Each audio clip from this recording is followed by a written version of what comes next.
Salut tribu d'horreur! Avant de vous dire de quel film je vais vous parler dans cette vidéo, j'ai une question à vous poser. Avez-vous peur des rats? Si oui, ben, il y a un choix qui s'impose maintenant à vous. Soit vous revirez de bord puis vous allez regarder des vidéos de chiens qui font des choses cute, ou bien vous affrontez vos peurs avec moi puis vous regardez ma critique d'un film où des chiens déguisés en rats font des choses cute. Décidez-vous vite parce qu'aujourd'hui je vous parle de Deadly Eyes de Robert Clouse. So, let's go!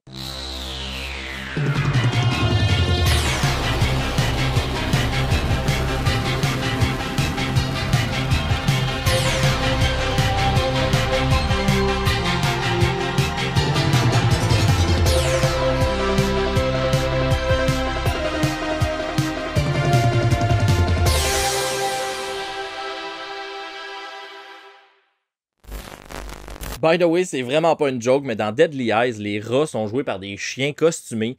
Plus précisément, des Teckle. Puis un moment donné, pendant le film, on en entend même un japper. Ça paraît tellement que c'est des chiens à cause de leur façon de marcher, puis oh my god, que c'est drôle. Genre que c'est impossible de les prendre au sérieux en les voyant se trémousser le péteux comme ça. Donc, si vous avez peur des rats, je pense pas que ceux-là vont vous donner la chienne. Mais avant d'officiellement commencer ma vidéo, je veux juste dire que c'est grâce à Rimini Édition si je vous parle de Deadly Eyes aujourd'hui. Puis, comme à chaque fois que j'ai reçu un film d'eux, ben, je vais commencer en vous disant ce que j'en ai pensé, puis ensuite, je vais faire la critique du Blu-ray. Fait qu'il se passe quoi dans Deadly Eyes? Des rats ayant mangé du maïs contaminé se transforment en prédateurs féroces de la taille de petits chiens et attaquent la population. Ils s'en prennent pour commencer aux personnes isolées, mais assez rapidement, ils commencent à envahir des endroits plus fréquentés. Kelly Leonard, inspectrice au département de la santé de la ville, et Paul Harris, enseignant, vont tenter d'arrêter cette invasion sans précédent avant que les rats ne fassent plus de victimes. Sorti en 1982, Deadly Eyes a.k.a. Les Rats Attaquent est un film canadien réalisé par Robert Clouse qui met en vedette Sam Groom, Sarah Botsford, Scatman Crothers de The Shining, Lisa Langlois de Happy Birthday to Me et de Nest, puis Leslie Donaldson de Happy Birthday to Me aussi, Kurt Haynes puis Funeral Home. C'est basé sur le roman de Rats de James Herbert, mais ça a l'air que ça en serait que vaguement inspiré. Je l'ai pas lu, donc je peux pas dire si le film en est si différent que ça, mais je peux vous dire que l'auteur a détesté ce qui a été fait avec son œuvre. Il a dit que c'était un film terrible, absolument nul. Est-ce que je suis d'accord avec cette affirmation-là? Bah, l'appréciation va varier de personne en personne, mais moi, personnellement, j'ai eu ben du fun avec ce film de super prédateur. C'est pas un chef-d'œuvre, mais pour ce que c'est très divertissant. C'est sûr que certains vont crier au manque d'originalité parce que pratiquement tous les clichés d'un film du genre sont présents. Mais même s'ils réinventent pas la roue, les ingrédients sont là pour faire un long métrage extrêmement efficace. Tout d'abord, l'histoire est quand même assez intéressante. Comme mentionné dans le résumé, c'est rien d'hyper complexe. C'est une histoire de maïs contaminé, mais étonnamment, c'est pas ça qui est le plus engageant. Non, c'est plus les personnages qui rendent ça vraiment intéressant. Parce que leur vie amoureuse prend presque autant de place que l'histoire des rats géants, puis moi, honnêtement, ben j'ai trouvé ça le fun. Ça a rendu les personnages beaucoup plus tridimensionnels que ce qu'on est habitué de voir habituellement dans un film du genre. Je dis pas que ça rend certains d'entre eux plus attachants, mais ça les rend certainement plus humains. Il y en a qui vont trouver qu'il y a trop de blabla puis que ça manque de rats, puis c'est une critique tout à fait valide. C'est vrai que parfois on aimerait voir plus d'attaques, puis c'est vrai qu'on passe beaucoup de temps à assister au déboire d'un triangle amoureux, mais pour moi, c'est ce petit drama-là qui a rendu les scènes sans attaque supportables. C'est un triangle amoureux entre l'enseignant, l'inspectrice puis une étudiante. Le prof commence à dater l'inspectrice puis l'étudiante tente de le séduire malgré ça. Il y a une scène où elle l'attend en sous-vêtements dans sa chambre sans qu'il soit au courant, puis pendant ce temps-là, l'inspectrice arrive chez lui pour une sortie qui était prévue avec lui puis son fils. Quand elle voit la fille, elle décide plutôt de partir toute seule avec l'enfant. C'est pas ça qu'on appelle un kidnapping? En tout cas, je sais pas trop pourquoi j'ai autant accroché à l'intrigue secondaire parce qu'elle est très quétaine, mais bon. Ça donne quand même lieu à plusieurs scènes semi-malaisantes qui m'ont fait soit rire ou soit sourire. Parce que c'est certainement pas l'histoire en background qui m'a captivé. Tu sais, c'est le genre d'histoire classique à la Jaws où il y a un événement qui s'en vient qui peut pas être annulé, sinon la réélection du maire est en péril. Dans Deadly Eyes, c'est l'inauguration d'une station de métro qui doit se dérouler à la perfection. Malheureusement pour le maire, c'est justement là que la finale du film a lieu. C'est là où tout vire en marde puis où on a enfin droit à un peu de gore. Parce que même si les rats font des victimes ici et là au cours du film, la majorité du temps, c'est des morts off-screen. C'est seulement qu'à la toute fin qu'on a enfin droit à un peu plus qu'un simple splash de sang au mur ou une traînée de sang au sol. Donc pour ceux qui s'attendaient à avoir plein de gore, meilleure chance la prochaine fois.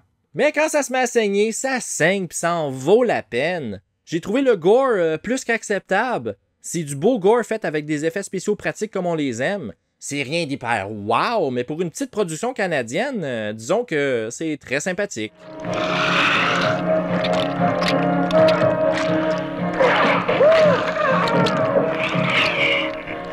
Autre chose qui mérite d'être mentionnée, c'est les animatroniques utilisés pour les gros plans. J'ai déjà dit que les rats étaient joués par des chiens saucisses, mais pour les gros plans, c'est des têtes en animatronique quand même assez détaillées qui ont été utilisées.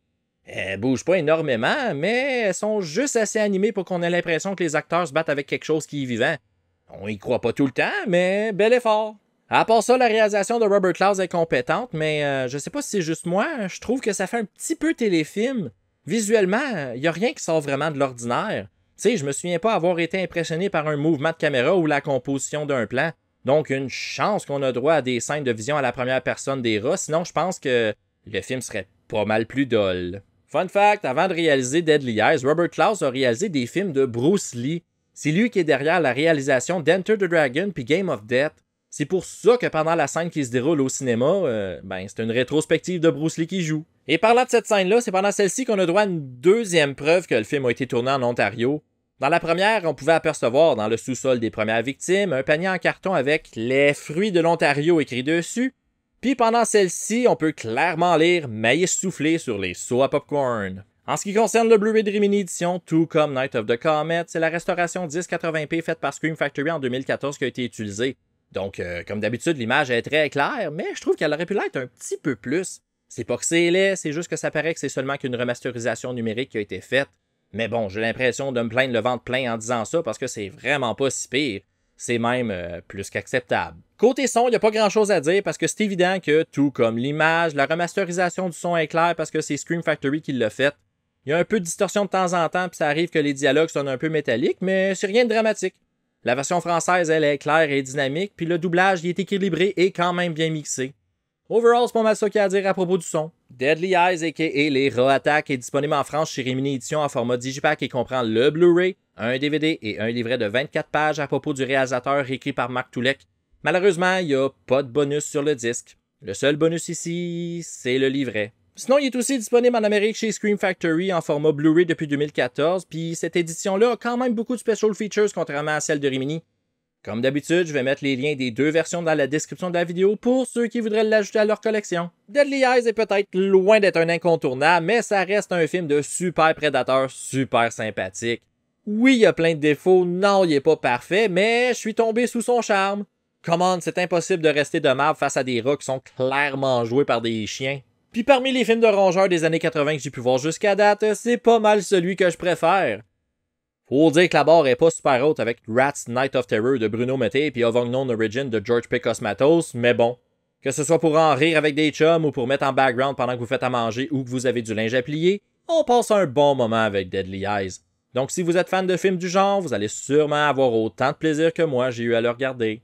En terminant, n'oubliez pas de donner de l'amour à mes amis et partenaires qui sont affichés présentement à l'écran. C'est vraiment du bon monde, puis ils travaillent tous fort pour vous divertir, vous informer et vous offrir du contenu de qualité. Aussi, un énorme merci à mes tripeux ultimes et merci aussi aux autres membres Patreon qui aident à financer ce merveilleux projet. Sans vous, je serais pas rendu aussi bien équipé. Et comme d'habitude, si vous avez aimé ma vidéo, pensez à laisser un petit thumbs up, ça aide beaucoup. Laissez-moi savoir en commentaire ce que vous avez pensé de Deadly Eyes si vous l'avez déjà vu, puis n'oubliez pas de vous abonner afin de ne rien manquer sur Horreur FM. À la prochaine les tripeux!